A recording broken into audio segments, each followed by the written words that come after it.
there was a well-publicised dispute between you and Rupert Murdoch in the mid-1990s after you had written a book about your, it must have been later than the mid-1990s. 1997, 98, yeah. After you'd written a book about your experiences as the governor of Hong Kong. It was reported that Mr. Murdoch had personally intervened to prevent the publication of your book by Harper Collins. Are you able to help us with whether or not that allegation is true? Yes, it's completely true. There's a very good book about it by one of Mr. Murdoch's former senior executives who was responsible, I think, day to day for business in China, called Rupert's Adventures in China, and the writer concerned, who now I think runs a television station in Australia, he's called Bruce Dover. And I don't say this because it's particularly flattering about me, it's not, but it's an extremely accurate account of what happened, with some of the detail that I wouldn't have known. Shall I summarise the position? Well, perhaps you could start. Do. I'd written a book about Hong Kong where I'd occasionally had a less than placid relationship with the authorities in Beijing. And Harper Collins bid, I think, more than anybody else for it. But they also had the great advantage, as far as an author is concerned, of having probably the best non-fiction editor in London, a great man called Stuart Profitt. So we took the Harper Collins £50,000 advance. I wrote the first 6 chapters. The editor at Harper Collins was sufficiently impressed to hold a party for me at the Savoy with quite a large group. There were then quite a lot of booksellers. It was before the events of the last decade, and we had a party, and Mr. Profitt was very flattering about the quality of the book. At about this time, apparently, Rupert Murdoch learnt that Harper Collins were going to publish it. And this coincided with his always doomed attempts to extend his empire into China.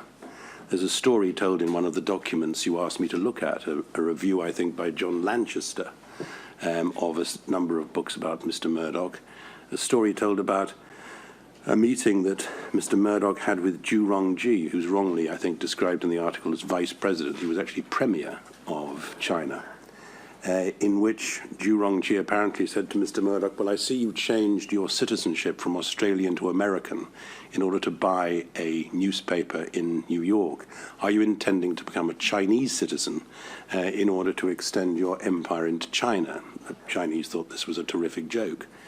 I think most people agreed, most people who know very much about China, that it was always highly implausible that the Chinese would let News International loose in China.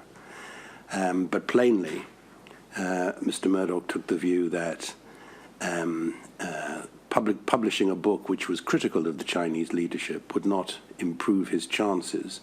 So he instructed Harper Collins to drop the book on the grounds that it was no good, which plainly there was much evidence to suggest that that wasn't the view of the main editor at Harper Collins.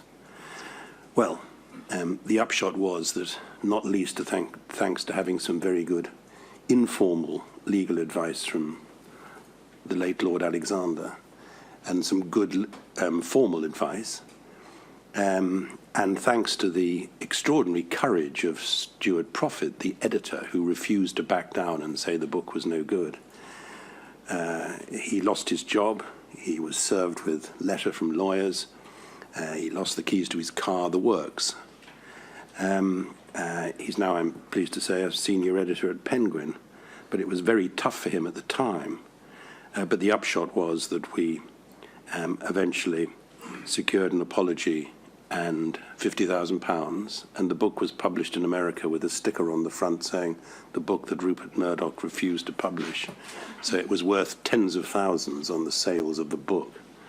That's the story in a nutshell. I think, to be fair to Mr. Murdoch, which I always try to be, he behaved in China as a lot of other businessmen do, assuming incorrectly that in order to do business in China, you have to kowtow politically to the Chinese authorities. You can't blame the Chinese that they don't dispel that illusion, but there it is. It is a delusion, I think. And what did you understand Mr. Murdoch's motive to be in intervening in the to curry favour with the Chinese leadership? I mean, it was a commercial decision, I don't think, which rebounded to my financial advantage.